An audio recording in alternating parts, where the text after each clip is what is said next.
जय श्री महाकाल। आप सभी जानते हैं कि भगवान श्री गणेश का पावन पर्व आरंभ हो चुका है और ये इतना शानदार समय है आपके लिए कि यदि आपके द्वारा कोई गलती हो चुकी है या यदि पास्ट लाइफ में आपसे कुछ ऐसे कर्म हो चुके हैं जिसके बारे में आपको भी नहीं पता, तो आप इन दिनों भगवान श्री गणेश की पूजा द्वारा अपने आप को सुचारू रूप से आगे बढ़ा सकते हो और अपने पास्ट लाइफ में की हुई गलतियों को भी आप ठीक कर सकते हो।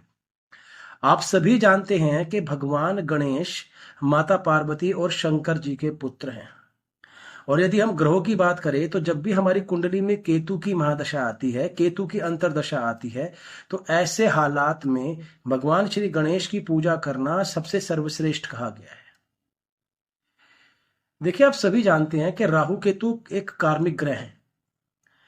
ये जिस भी भाव में बैठते हैं उस भाव से आपका ये जीवन बंध जाता है, अर्थात आपके जीवन में उसी भाव से लगातार आपके अप एंड डाउन बने रहते हैं। उन्हीं भावों के द्वारा आपके लाइफ में फ्लक्चुएशंस बनी रहती हैं। तो जब भी राहु और केतु जैसे ग्रहों की दशा आ जाती है और यदि किसी भी कारण से ये कुंडली में या पत्रिका में अफ्लेक्शन में होती हैं, पीड़ित होती हैं, तो वो समय जातक के लिए ऐसा होता है कि वो समझ ही नहीं पाता कि वो कैसे आगे बढ़े, जीवन में कैसे ऊंचाइयों को प्राप्त करे, कैसे अपने गंतव्य को प्राप्त करे। तो जब ऐसे हालात आ जाते हैं तो शास्त्र कहता है कि आपको भगवान श्री गणेश की पूजा करनी चाहिए। भगवान श्री गणेश को अनंत बुद्धिमान कहा गया है। भगवान श्री गणेश विघ्न हरता भी हैं और विघ्न करता भी हैं। तो आपके जीवन में जब भी कोई ऑब्स्टेकल्स आती है तो कहीं ना कहीं भगवान गणेश जी का भी उसमें कोई ना कोई हाथ होता है। और उन्हीं विघ्नों को दूर करने के लिए, उन्हीं संकटों को दूर करने के लिए भी भगवान श्री गणेश का आशीर्वाद प्राप्त होना बहुत आवश्यक है। तो समझिएगा कि यदि हम सप्त नाड़ी की बात करें, आप जानते हैं कि हमारे शरीर में जो चक्र होते हैं, 7 मुख्य चक्र बताए गए हैं, जिसमें जो पहला चक्र है वो रूट चक्र है। तो रूट चक्र के भी जो देवता हैं भगवान गणेश कहे गए हैं। जब आप रूट चक्रा को पार कर लेते हैं तभी जाके आप सहस्त्रार तक की यात्रा को पूर्ण कर सकते हैं। बिना रूट चक्रा को पार किए आप सहस्त्रार तक नहीं पहुंच सकते हैं। तो शास्त्रों के अनुसार रूट चक्र के जो अधिष्ठाता हैं वो भी हमारे भगवान श्री गणेश हैं।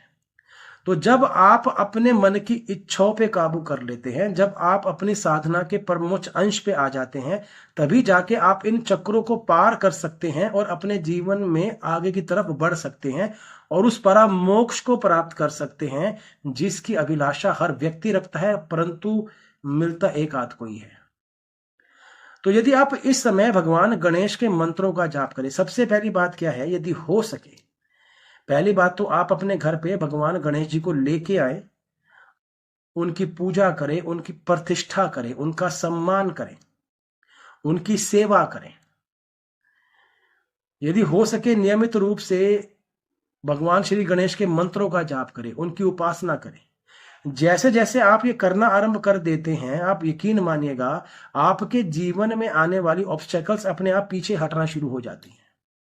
और भगवान की पूजा करने मात्र से ही, भगवान श्री गणेश के चरणों में बैठने मात्र से ही आपको इंसाइट्स आनी शुरू हो जाती है कि कहाँ हमने गलती कर रखी है, कैसे हमें उन गलतियों को ठीक करना है, कैसे हम अपने जीवन में आगे बढ़ सकते हैं। तो ये सारी चीजें जब ही होती हैं जब आप अपने मन पे काम करते हो, जब आप अपने आप से बात करते हो।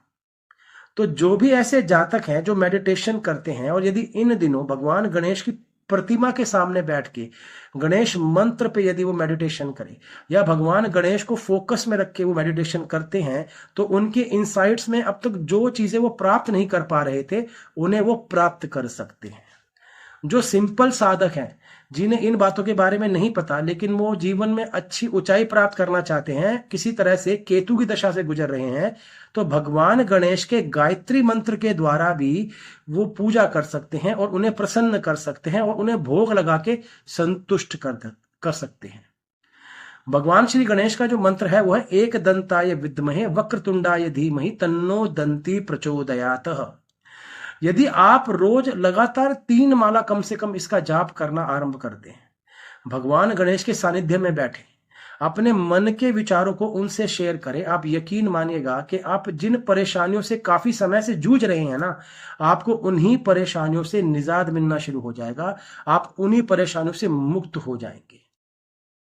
जो लोग ऐसे हैं जो साधना करते हैं लेकिन वो साधना की परिकाष्ठा को प्राप्त नहीं कर पा रहे हैं, अर्थात ऐसे लोग जो साधना करते हैं लेकिन साधना में सफलता प्राप्त नहीं कर पा रहे हैं, यदि इन दिनों भगवान गणेश के सामने बैठ के वो साधना करें, पूजा करें, अर्चना करें, ध्यान करें, आप यकीन मानिएगा आपको जबरदस्त फलों की प्राप्ति होगी, इसमें कोई दो राय नहीं है। जब हम लाल किताब की बात करते हैं तो सुबह 4 बजे से लेके 6 बजे की जो हो रहा है वो केतु देव की होरा कहा गया है। तो सबसे सुंदर उपाय केतु का यह है, यदि आप 4 से लेके 6 बजे के बीच में मॉर्निंग टाइम में ब्रह्म मुहूर्त के समय भगवान गणेश का ध्यान करें, इनकी साधना करें, आप यकीन मानिएगा आपके जीवन में सर्वश्रेष्ठ फलों की प्राप्ति होगी, इसमें कोई दो राय नहीं है।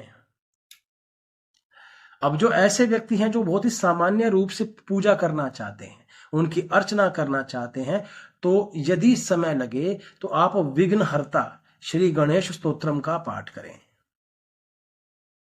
यदि आप विघ्नहर्ता गणेश स्तोत्रम का पाठ करते हैं तो आप यकीन मानिएगा आपको अनंत फलों की प्राप्ति होगी और आप जीवन में ऊंचाइयां प्राप्त करेंगे। जय श्री महाकाल।